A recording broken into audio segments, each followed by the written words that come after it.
What's up, everybody, and welcome to another episode of the Conversation Station. This episode, we are going to be reviewing the final season of Umbrella Academy, released back August 8th in 2024. I've been looking forward to the release of the final season up until it came out. I got to watch it when it came out, and I just kind of waited a while to do my review just because, I wanted to, sit with it for a while, watch it again, and, just kind of see how I feel about it. After watching it again recently, I thought it was finally time to do a really good, as good a review as I can on it. I feel like this series may have gotten cut short a little bit, like maybe they expected more seasons, but just due to, whatever circumstances at Netflix, they just couldn't go on. But this season definitely, I feel like ended on a strong note, and I hope the other fans feel like it ended on a strong note as well. So yeah, let's talk about it.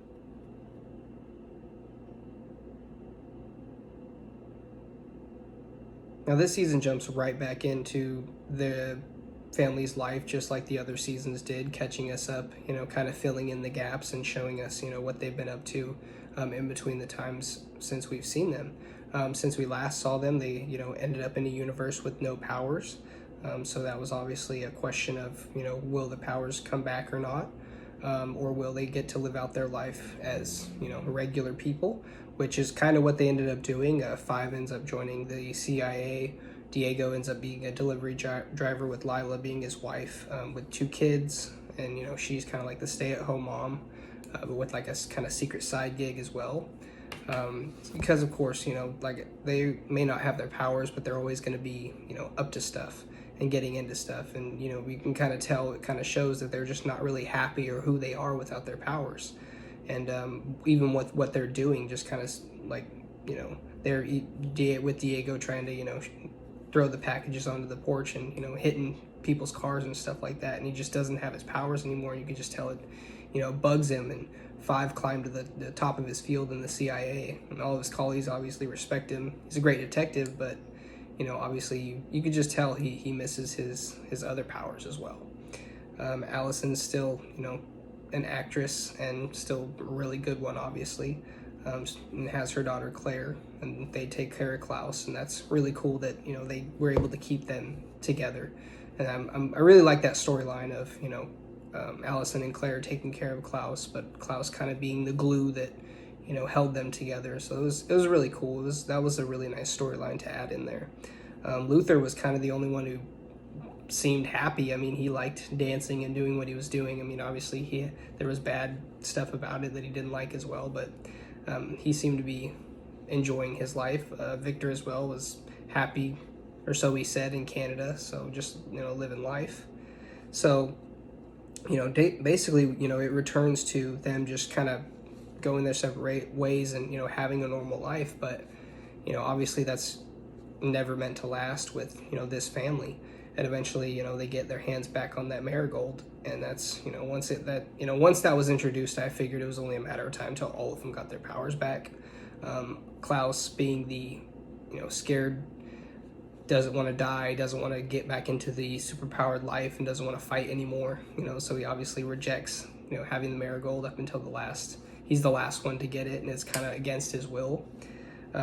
Because obviously, as a person who's probably died as many times as he has, he's probably pretty nervous about attempting to die again. So that's definitely an interesting storyline that they had to put in there. But he's still like his regular self. Like, I think Claire says she picked him up outside of bars and stuff like that. So I'm sure he was still a little bit of his old self of doing whatever he wanted. So that was they kept that. Definitely that consistency was there with that. The other member of the family that was off doing something crazy was Ben.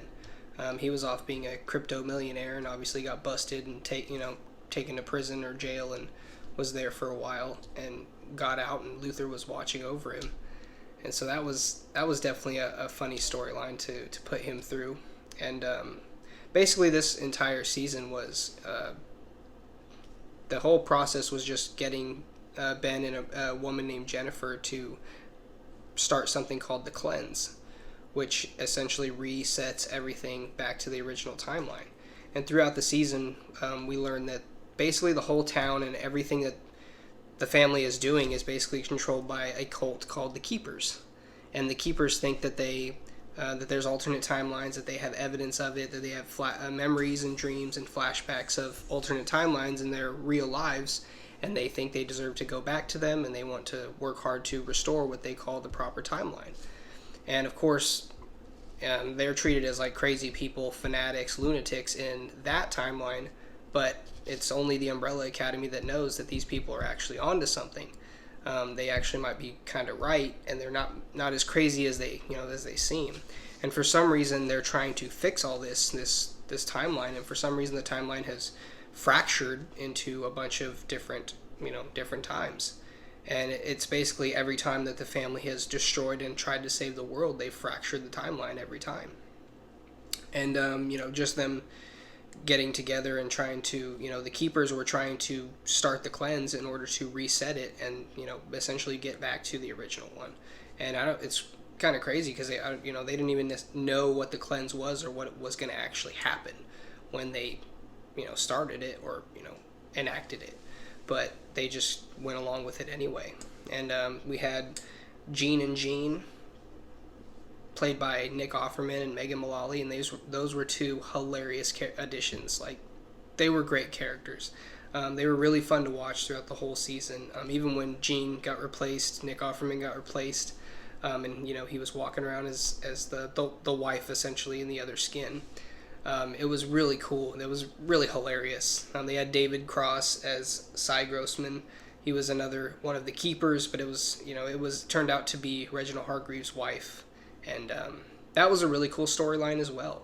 His wife essentially creating the keepers so that way, she could start this cleanse because she was trying to fix what essentially Reginald broke in the world. When he broke the world by bringing that marigold stuff to Earth, and when he broke the world, brought the marigold to Earth, and those people, the Umbrella Academy were created, he just broke the timeline. And it just kept getting more fractured every time they saved the world.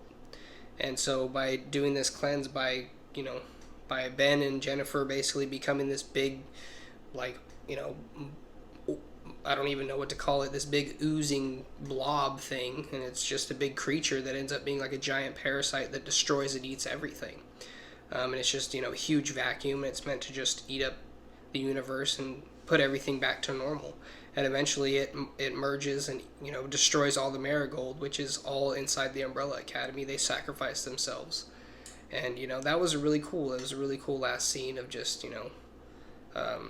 just self-sacrifice, and they have to, basically not exist in order for the world to be set right again.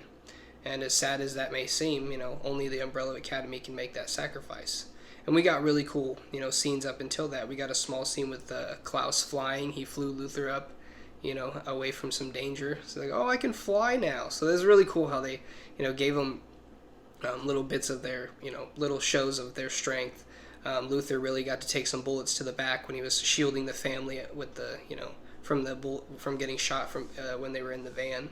So that was pretty cool. It was really, really cool that they were able to showcase all their powers. Victor as well, and Allison was really able to step it up a notch and do some really crazy shit.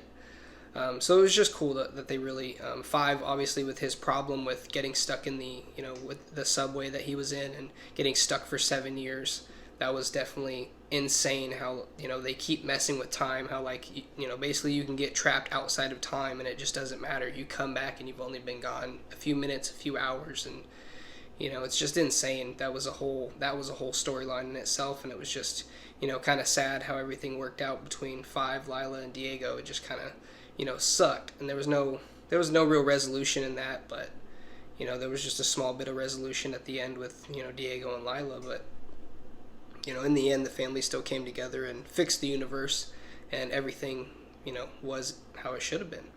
I will say there's a few scenes that, I feel like just we kind of got robbed from. One of those scenes was definitely the scene where Diego and Luther were fighting in the CIA, and Luther was going in the elevator and fighting all those people, and I thought we were going to get a Captain America style, the camera being inside the elevator and Luther taking all those guys out, but unfortunately it just didn't. It stays outside the elevator and just shows the elevator going down, and you hear all the commotion and everything, and you see obviously Luther still standing at the end and everybody else is on the floor. And so that was really cool, but I just thought that we were going to get like a really good action scene there rather than like the implication of an action scene, you know, like implies an action scene, but it wasn't actually one. So that was kind of a bummer, but I get it, you know, just stuff happens. Another thing I feel like we kind of missed out on is there was no real dance scenes. The other seasons, there was at least one or two scenes where the crew, you know, where the family danced together or the family danced in like pieces. And so the only real like dance scene was with Gene and Jean, where they did their little dance up in their house while Ben and Jennifer were escaping. So that is one thing I feel like they didn't really add to this season, and that kind of was a bummer. So that was one thing that was like, man, definitely wish they would have added just one more dance scene, because that's one of those things that I really, really did enjoy with all these seasons. I mean, from the Footloose one to, you know, the I Think We're Alone Now, like just, you know, and everything in between is just, there were just some really good ones, you know, some really good times. And I think that's one of the things we missed out on in this last season that just, I don't think they were able to either do or fit into the script. And that kind of sucks. I definitely wish we would have, you know, just had one more last one. And, yeah, other than that, it was a really great season. I enjoyed it a lot. It sucks that we got cut short at 6 episodes instead of the full 10 like every other season. But like I said, I get it. They weren't expecting to keep going, so there really wasn't any point. It was really just to write the ending of a story. So, which I think they did properly. I mean, there was an ending to the universe where Claire and Lila's family and Diego and Lila's kids were there. And that universe, they existed, you know, but the Umbrella Academy didn't. And that's unfortunately the only universe where it wasn't broken and things weren't going to end. So if that's how it had to happen and that's how they have to write it, then, you know, I think it was pretty decent. You know, I think it was just a well-written show. Definitely good from start to finish. And sucks they didn't get more seasons, but I'm glad we got some type of resolution to everything. And, you know, it was really cool. They sacrificed themselves and gave everything they could and saved the world just like every other time. They finally saved it and fixed it and put it back the way they had been trying to do. So I enjoyed it a lot. If you haven't seen it yet, I would definitely recommend it. I think you'll enjoy it. If you have seen it, I hope you agree. If you don't or have any comments or questions or anything like that, go ahead and leave it down below. I appreciate any time you spent watching my video, and I hope to see you again. Thank you.